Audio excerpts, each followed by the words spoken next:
This is नूतन चौहान। आज इस video में क्या करने वाले हैं, क्लास 10th का इकोनॉमिक्स का chapter globalisation and Indian economy.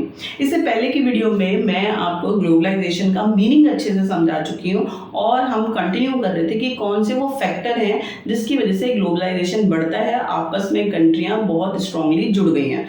Technology वो एक बहुत बड़ा फैक्टर एक्सप्लेन कर दिया, इंफॉर्मेशन एंड कम्युनिकेशन बहुत बड़ा फैक्टर है, वो मैंने आपको एक्सप्लेन कर दिया। अब हम तीसरा फैक्टर पढ़ रहे हैं, ट्रेड बैरियर। क्या होता है ट्रेड बैरियर? ट्रेड माने तो व्यापार, आप एक जगह से दूसरी जगह पे खरीद रहे हैं, बेच रहे हैं चीज़ों को बनाकर, तो वह ट्रेड।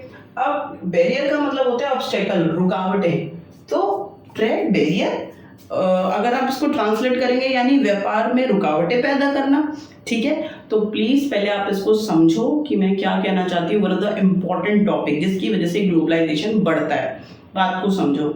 जैसे आप इंडिया में रहते हैं, ठीक है, और इंडिया में जो इंडियन टॉय मार्केट है, यहाँ पर जो इंडिया में मैन्युफैक्चरर हैं जो टॉयज़ को बनाते हैं, और चाइना से भी इंपोर्ट हो रहे हैं आपके देश में टॉयज़, तो चाइनीज़ टॉयज़। अगर चाइनीज़ टॉयज़ 5 रुपये का वैल्यू है एक टॉय का और आपके यहाँ पे 10 रुपये का वैल्यू है, तो जो इंडियन मैन्युफैक्चरर हैं टॉयज़ के, उनका व्यापार तो पूरा ठप हो जाएगा, क्योंकि चाइना से बहुत बड़ी मात्रा में टॉयज़ आ रहे हैं और सस्ते मिल रहे हैं, तो चाइना के ही टॉयज़ पूरे इंडियन मार्केट में बिकेंगे। तो इससे तो व्यापारियों को बड़ा नुकसान हो गया। तो ये गवर्नमेंट की जिम्मेदारी होती है, according to situation comfort zone देखना पड़ता है, ठीक है। जब ज़रूरत लगती है तो ट्रेड बैरियर को लगा दिया जाता है और जब ज़रूरत होती है तो हटा दिया जाता है। जब उनको लगेगा कि नहीं, we are ready with quality, ठीक है, and quantity to fight with other country products, तब ट्रेड बैरियर को हटा दिया जाता है कि आने दो, जितने टॉयज़ या और प्रोडक्ट यहाँ बिकने के लिए आ सकते हैं, हम तैयार हैं, ठीक है। और दूसरा तरीका क्या होता है कि जब हमें लगता है कि हम उनके साथ compete नहीं कर सकते quantity wise, quality wise, price wise, तब गवर्नमेंट इंडियन प्रोडक्ट्स को प्रोटेक्ट करने के लिए ट्रेड बैरियर को इम्पोज कर देती है। बात समझ में आ गया? गवर्नमेंट देखती है कि कब नुकसान है कब फायदा, उस हिसाब से ट्रेड बैरियर को लगाया और हटाया जाता है, ठीक है। जरा देखो शांति से। On imports is an example of trade barrier और import taxes। प्लीज आप इस बात को समझना, टैक्स है यहाँ पर, अब यहाँ पे मैं लिखना भूल गई हूँ कि on import tax is an example of trade barrier. क्या होता है ट्रेड बैरियर? क्या लगाना है? इम्पोर्ट टैक्स, यानी चाइना से जो टॉयज आ रहे हैं या कोई प्रोडक्ट आ रहा है, अगर आप उसको रोकना चाह रहे हैं कि बहुत अननेसेसरी बस वो भर ना दे, सारा आपके देश में ना बेच दे, ठीक है, आपको अपने देश के टॉयज को भी तो बेचने के लिए पूरा माहौल चाहिए ना, मार्केट चाहिए ना, तो क्या होगा, गवर्नमेंट इंपोर्ट ना टैक्स को बढ़ा देगी, इम्पोज कर देगी टॉयज पे। तो टॉयज का जो प्राइस होगा, चाइना के जो टॉयज है उसका प्राइस घट जाएगा या बढ़ जाएगा? बढ़ जाएगा, ठीक है। तो वो महंगा हो जाएगा, तो मार्केट में फिर आपका जो इंडियन टॉयज है वो बिकना शुरू हो जाएगा। अब क्योंकि देखो मान लो 5 रुपये था, इम्पोर्ट टैक्स लग गया उसके ऊपर, और आते आते उसकी जो वैल्यू है वो 11 रुपये हो गई है। बात समझ में आ गई? और आपका 10 रुपये का है, तो फिर आपका ज़्यादा बिकेगा ना, ठीक है। तो import tax as a trade barrier products पर बाहर की कंट्रियों से जो आपकी कंट्री में आ रहा है उसके ऊपर लगाया जाता है। It is called a barrier because some restrictions has been set up. कुछ रिस्ट्रिक्शंस लगा दिए जाते हैं। प्लीज, ग्लोबलाइजेशन माने countries connect to each other, दूसरे कंट्री आपके देश में अपनी चीज़ को बेच सकते हैं, एक्सेप्टेड, बट उसको रेगुलेट करना, उसके ऊपर रिस्ट्रिक्शंस लगाना एक गवर्नमेंट की जिम्मेदारी होती है। ये नहीं है कि वो सारा बनाए और आपके देश में बेच के चले गए, तो फिर आपके देश में जो प्रोडक्शन यूनिट है वो तो ठप हो जाएंगी।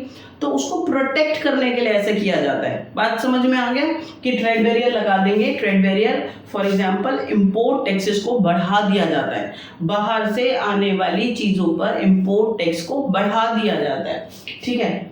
Government can use trade barriers to increase और decrease, regulate foreign trade and to decide what kind of goods and how much of each should come into the country। यानी government decide each and everything कि how much quality and quantity come from other countries goods and services and sale in our country. It means government decide करती है कि किसी country से कितना product हमारे देश में आएगा और कितना नहीं आएगा। ये नहीं है कि चाइना का जितना मर्जी आया 100% प्रोडक्शन करके टॉयज का हमारे देश में बेच दिया, नहीं।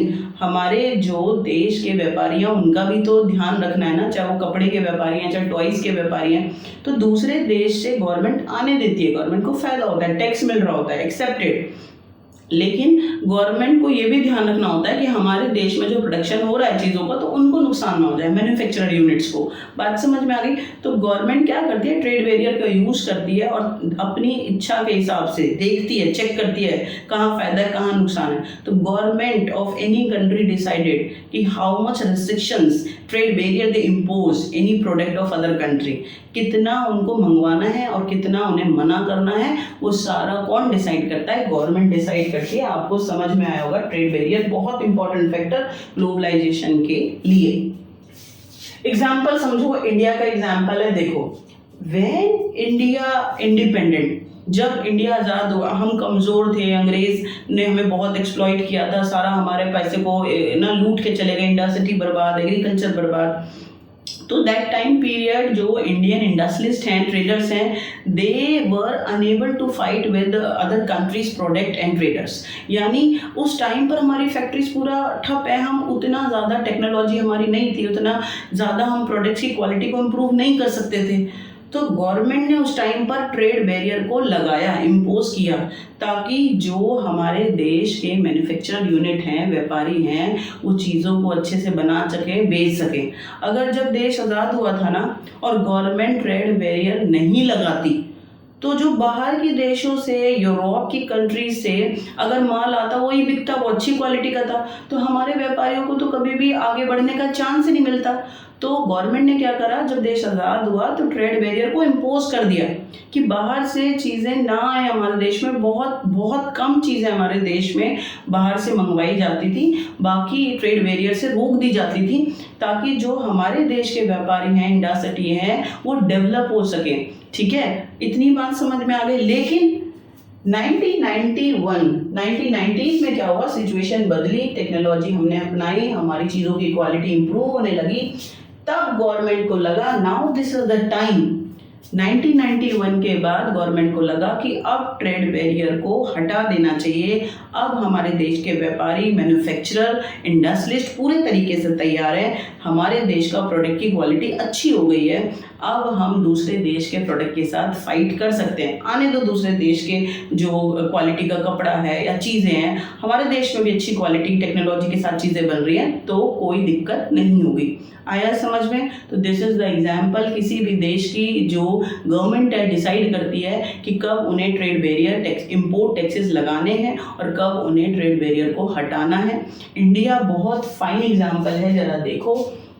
The Indian government after the independence had put barrier to foreign trade and foreign investment. ठीक है, शुरू में जब देश आज़ाद हुआ तो हमने फॉरेन ट्रेड यानी बाहर से जो चीज़ें आ रही थी उनके ऊपर हमने ट्रेड बैरियर लगा दिया कि वो हमारे देश में ना बिके। This was considered necessary to protect the product within the country from foreign competition।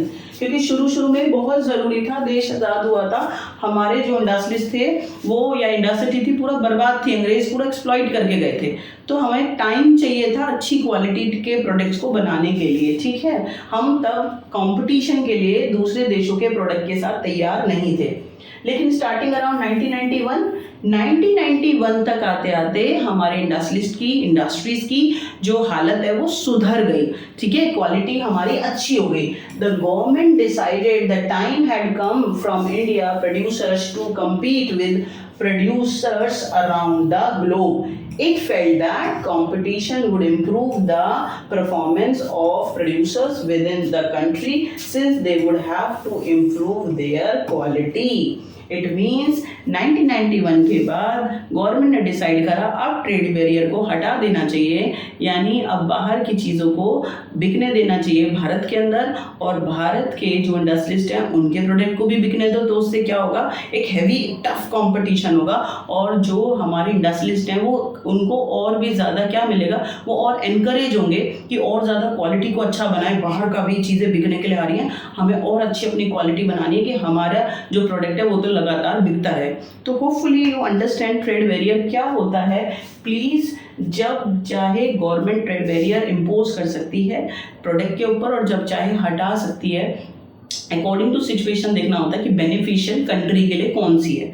India के लिए शुरू में ट्रेड बैरियर लगाया, आने वाली चीज़ों के ऊपर इंपोर्ट टैक्सेस लगा दिए गए हैवी, ताकि वो इतनी महंगी हो जाए कि देश में ना बिके और जो हमारे इंडस्ट्रियलिस्ट हैं उनको टाइम मिले वो अच्छी क्वालिटी के और क्वांटिटी वाइज चीज़ों को बना सकें। 1991 के बाद टेक्नोलॉजी वाइज हमारी हालत सुधरी, हम बड़ी मात्रा में चीज़ें प्रोड्यूस कर सकते थे, तो गवर्नमेंट को लगा अब इंडस्ट्रियलिस्ट को कंपटीशन करना चाहिए दूसरे देश की चीज़ों से, तो फिर उन्होंने ट्रेड बैरियर को हटा दिया और बाहर से बहुत सारी चीज़ें हमारे देश में बिकना शुरू हो गई। इससे क्या फ़ायदा होगा? इससे जो इंडियन इंडस्ट्रियलिस्ट हैं वो अपने चीज़ों को क्वालिटी को इम्प्रूव करने की कोशिश करेंगे कंपटीशन की वजह से। जब कंपटीशन होगा मेरा दूसरे टीचर के साथ, तब मैं और ज़्यादा बेटरमेंट के साथ अच्छा लेक्चर देने की कोशिश करूँगी कि हाँ मुझे उससे बेटर करना है। तो कंपटीशन भी बहुत अच्छी चीज़ होती है, ठीक है। तो ये हुआ trade barrier, another factor which is responsible for globalisation. Next video में हम नेक्स्ट फैक्टर करेंगे किस वजह से ग्लोबलाइजेशन बढ़ता है,